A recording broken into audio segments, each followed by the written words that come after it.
Hello everyone! Hopefully my volume is loud enough for you all. I've had issues with some before and this is my first attempt at a video voiceover that hopefully will work. Let me know if it's loud enough for you in the comments below. So, as an introduction, you can call me Brooke if you'd like. I'm a small-time artist who does art for fun. Recently I started dabbling in art, specifically digital art, and the figure I'm drawing today is Paddy Whitlaw, a character from High Hopes, Low Rolls, who was designed by ABD Illustrates. Go check him out if you want to see more of his character, because he's honestly such an inspiration as an artist. I often draw fan art for practice, and this is one of my favorite characters to draw. I actually recorded it today, so I figured I would do a voiceover. Sadly, I'm not very good at doing art, specifically digital art, yet. I'm still working on it, and I get better every time. There's always different techniques to try. This took me a whole 5 hours to finish, probably, around that. I didn't exactly time it. I lost about an hour and a half of video during the inking process because it wouldn't record it. So sad.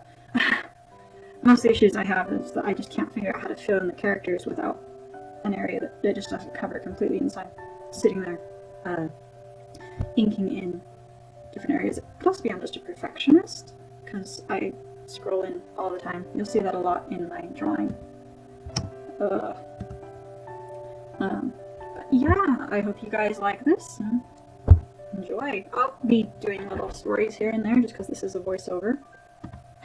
This is my first time doing a voiceover, so chances are I'll probably be all over the place because I've never actually spoken in a video before, and it's making me very anxious. I have really bad stage fright, actually. You probably wouldn't know this, but yeah, you wouldn't. You never met me. This is my first time doing a recording. What am I talking about? Anyway, this, like I said, is my first recording. I don't usually record my drawing either. It's, yeah. We should be in the sketching process right now. You've probably seen on the screen. I do a lot of base sketching first. I figured I don't usually record my sketching when I record my drawing, but I did this time just to kind of see my whole process. You can tell throughout the entire time that I'm erasing and redrawing and erasing and redrawing, and then it completely turns out different by the time you're done. My poses are all over the place. I can never get anything to look right, sadly. I don't know if anyone else has experienced this, but have you ever been drawing something and you get something in your sketch face, you're like, oh, this looks so good, I'm gonna go with this, or you're just fed up because you've been working on it for 3 hours and you're like, I just want to be done. And so you start inking, and then you turn off the ink and you realize, oh, well, that would have been a better pose if I had done the hand like this, or if I had moved the arms a little bit this way, or, oh, my legs are too short. Yeah, that happens to me quite often, and I'm like, oh, that hand looks floppy. So, yeah, that happens all the time. I don't know if any of you guys have experienced that. If you have, let me know. It's a process, a learning process. I'm sure I'll figure it out someday. Maybe, probably. Oh, another hard thing is the eyes. I don't know if anyone else has this experience, but just figuring out how to do the eyes is it's different for every artist too. The angle of the eye, the size of the eye, it all depends on your preference. Something I really had difficulty with this one was just the hair. I probably redid the hair at least a dozen times, maybe 2 dozen. I couldn't get it to look as wild as I wanted it to be, but at the same time I was trying to pull up references on the side. I've done a character, I've done his character before. I recorded it too, but I did it in my old recording software, and with the way our internet is, I have to convert it into an MP4 in order before I can edit it in my video editing software, and that just didn't work this time. I was not happy with that. But, so yeah, you'll probably see it pop up occasionally when we get into the coloring section of this, because I reference it in order to get the colors correct. But I have done a practice sketch of this character before. Like I said, it's Paddy Whitlaw, created by ABD Illustrates from High Hopes, Low Rolls. And I really, really do love the character. It's such a good color study, I guess, because, I don't know, I've never thought about doing the orange and the brown together for some weird reason, but it makes some really good full colors. And I don't know. I also love elves. Absolutely love drawing elves. I don't know. I actually have a Instagram account, and like half of the characters on my Instagram account have pointed ears because they're just, elfy, and I love pointed ears and drawing them. So this was I love doing the pointed ears. The easiest part of the whole thing, I think. But oh yeah. I'm watching the video right now, and I'm just watching myself redo the hair over and over and over again. Sorry. I don't think the audio is going to be matched up with me watching it, sadly, because I am not very good at video editing at the moment, but I will try my best. I'm watching it so I can get the time right, mostly. So I wanted to just tell you guys a little bit about just my experience with drawing. This is my first video voiceover attempt, and I've been, like I said, drawing for a while. I started when I was very young, and I think my first attempts at drawing my first remembered attempts at drawing are a flower, a skunk, and a squirrel. And the squirrel and the skunk might have gotten a little mixed up because the squirrel was black and white with white stripes. Yeah. I thought it was a squirrel, but it's actually a skunk, and I figured that out way later in life. Anyway, so when I first found this character, I randomly found a YouTube video, and it was being drawn, and I really, like I said, I really love the colors and just the concept. And Paddy is the reason that I actually got back into D&D. I'd never played D&D before. People had mentioned it around me. They'd said, oh yeah, you should come play this with us. Like, it's an awesome game. And I was like, oh, a board game? Really? That's what I assumed. I was thinking it was either some kind of like digital game that you had to like get a nice gaming computer for, or it was a game with cards. And I don't mind a game with cards, but I just didn't understand. And people had invited me to play before. They told me to create a character, and I was like, I think I'm good. But this really did make me look into D&D a lot more, and I actually found a friend who played D&D, and she invited me over to play with their DM, Dungeon Master, and it was actually really, really fun. I created a rogue character because, yeah, I like the idea of a rogue character. I like magic, but I couldn't handle remembering all of the spells. I have a very bad memory. But yeah, I created a rogue character, and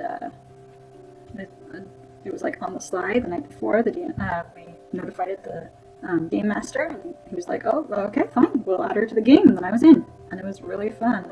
But then, like, COVID happened, and you know how things like that go. I just didn't have a place to play D&D anymore, so I decided to get online and figure out how to become a dungeon master and play with a whole bunch of online people. And now I'm running my own game. I still need a lot of help figuring out the rules, but it's been really, really fun. I'm really, really glad I found High Hopes, Low Rolls, because it's introduced me to a whole new aspect of just art in general, I guess, because D&D is so it's half a game community and then half an art community, and I really, really like that about it. So maybe I'll tell you guys a little bit about the world that I do for D&D. So I'm creating a homebrew campaign, actually, where it's mostly humans, because there's so the way I have the magic system set up is that magic is actually really, really rare, and to be born with the capability to do magic is not common. Like, basically only the nobility can do it, and that's because they have, maybe they've intermarried with elves or something, and there's usually some I'm trying to think of the word.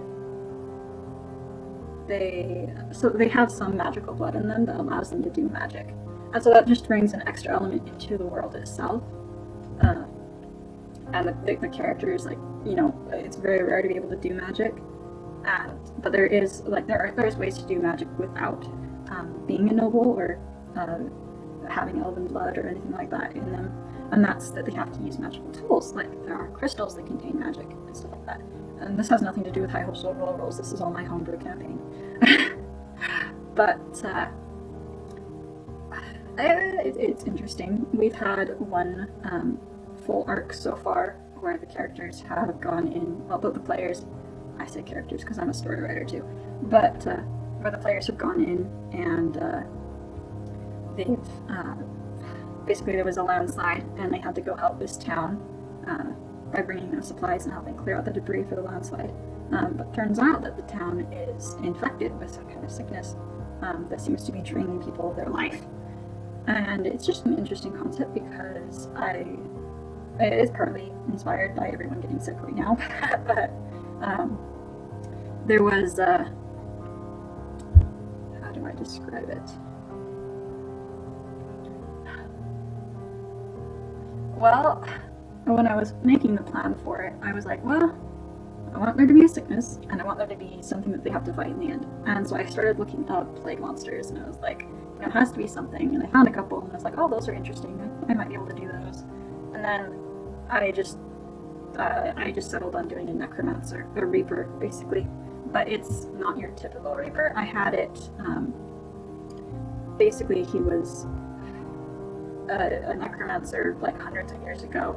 Like he got trapped by his own creation. He created a device that would allow him to store life magic into a special stone, but something went wrong and it actually ended up absorbing his life completely, and then he was locked away in this mountain for hundreds of years before this landslide happened, and someone found the stone, this amulet that he'd created, and they brought it back to town with them. Yay! Cue sickness and the adventure players coming in and having to battle a necromancer. You know, yeah. Anyway, so that was our first full arc session, whatever. I'm still a new DM, but it was fun. It was lots of fun. So yeah, if you've never played Dungeons and Dragons before, that's something to look into possibly. It's actually really fun, and I really like the idea of creating characters and then being able to draw them. Because you can visualize a character all you want, but until you actually put it to pen and paper, it's never actually like finalized. And it's a really good like experience to be able to say, oh, I want a character like this. Why don't I just draw it? Like, and then you put down colors and sketch out like designs for clothing. You do lots and lots of research, and then more research, and then more research, and then it changes like 50 times before you finalize it. But yeah, that's the nature of having a character that you're always playing and changing and adapting to different situations. But it's an interesting idea, I guess. I really like Dungeons and Dragons because it's, you know, a good way to interact, and it's a good way to do art or get ideas for art, I guess. I'm also a webtoon artist. I do write webtoons. I write a lot. I really like writing. Webtoons take forever to make. Like, a single chapter takes me months on end to get finished. I thought I was going to have one out this month, but, well, I thought I was going to have it out at the end of December, but that's not going to happen at all. I've been working on this chapter for like 2-3 months now, and I've got all the sketching done. That's a bonus. I've got the script and the sketching done, and then I've got like half of the art done, but that's it, because sketching it takes forever.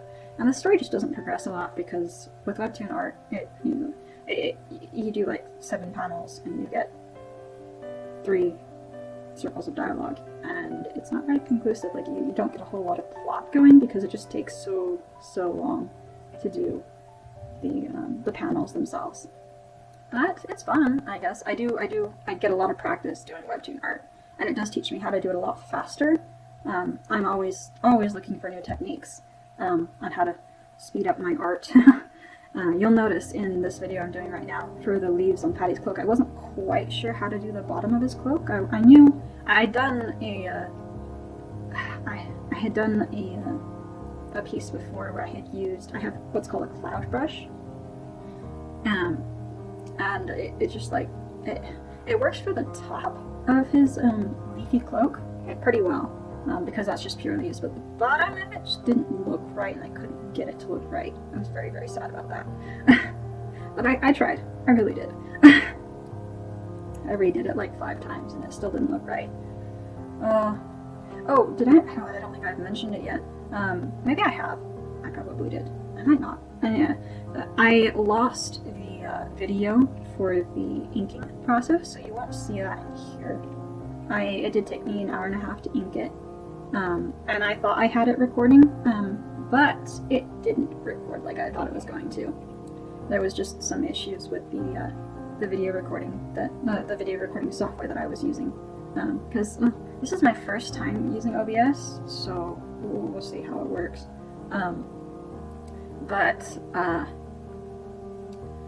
Yeah, I'm trying it out. This is, like I said, this is actually my first video recording with a voiceover that I've ever done. I've done art videos before, but I've only ever put music to it. So we'll see how this turns out. And it's a long one too. It's like 20 minutes long, and I don't want to talk for 20 minutes, but it looks like I'll have to. And hopefully, I'm crossing my fingers, hopefully, that it's not going to just, like, I don't know, not work, because that means I'll have been talking for 20 minutes and then I'll, not even be able to upload this because, my voice won't even be on here because maybe it was too soft, or this is my anxiety talking. I'm a perfectionist, I've mentioned this before. I have to have everything perfect, including in my art. You'll notice me zooming in a lot in the video because I zoom in and I check my edges and I go, oh, looky, you can see a tiny white spot here. And then I have to go recolor the whole thing because, oh, that line isn't quite up to the edge of the outline that I thought it was. Because issues. Happens all the time in all my art. That's why it takes so long for me to do art. I don't understand how people do it. And I did eventually just turn the background black because the figure just looks better on black for some weird reason. But it's very true. And I've taken recently to doing a kind of like this shadow layer sketch, because I kind of want to sketch out where the shadows are before I draw them on, because trying to figure out shadows while you're drawing can be kind of difficult. And it's actually working out pretty well. You'll notice that my shadows don't quite match on the leaves, and that's because I was stubborn and I didn't turn on my shadow sketch layer before I started sketching the shadows. So it's not quite there for the leaves, but I think they turned out okay. It makes them look like they're kind of glowing in the shadows right underneath the chin rather than along the edges of the leaves, but maybe next time I'll do better. Art is just a learning process. You're always redoing stuff all the time, and you're always trying new and different things. I know for a fact I'm always just watching other people do art, I guess. I spend probably half of my time watching art videos rather than drawing. And I know you're supposed to draw a lot, and I do. I spend hours upon hours upon hours drawing, but a lot of my time is spent just working on just watching videos and watching how people do art, because that's probably one of the best places I've been able to learn how to get the effects that I want with my art. Because everyone has their own styles, they have their own ways of doing it. They have different brushes. Some people use the pencil brushed ink. Some people use the marker brushed ink. Some people use just the paintbrush brushed ink. And each one has their own settings that you have to learn. And it's just different techniques. Like, for example, with me, I will get rid of the background. Like, I get rid of everything behind the outline layer, and then I add the color in, and then I get rid of the color. And I do another layer, a multiply layer, where I add the shadows in. And I do I basically get rid of color and everything like that, and I just draw the shadows in, and then I color the shadows, basically. I think you'll see that in the video. But that works pretty well. And then after that, I do a layer over my shadow layer. I clip it to it, where I basically take other colors and I just multiply them over the shadow layer so that they can be just add a little bit more detail to the shadow layer. And that seems to be working pretty well for me in most of my stuff. It gives it a little bit more depth. I usually do an overlay layer over the color layer too, usually on a lighter color, yellow or reddish or something. And it helps just highlight where the light is hitting on the figure, so you can kind of see. And then with the leaves, I did a glow layer as well. It was kind of interesting. I didn't know if I liked the glow layer or not, but it turned out okay, so I kind of left it. Gives the figure a kind of a glow in the background a little bit, I guess. But yeah, that was basically my experience while drawing this. like I said, I really love the figure. I love the character, I mean. It's an interesting study in color, I guess, because just the way that it's colored, the colors that are used. I love the idea of everything being autumn themed. But yeah, go check out ABD Illustrates for more of this character, because honestly he draws them all 20 times better than I ever could. But let's take a look at the final.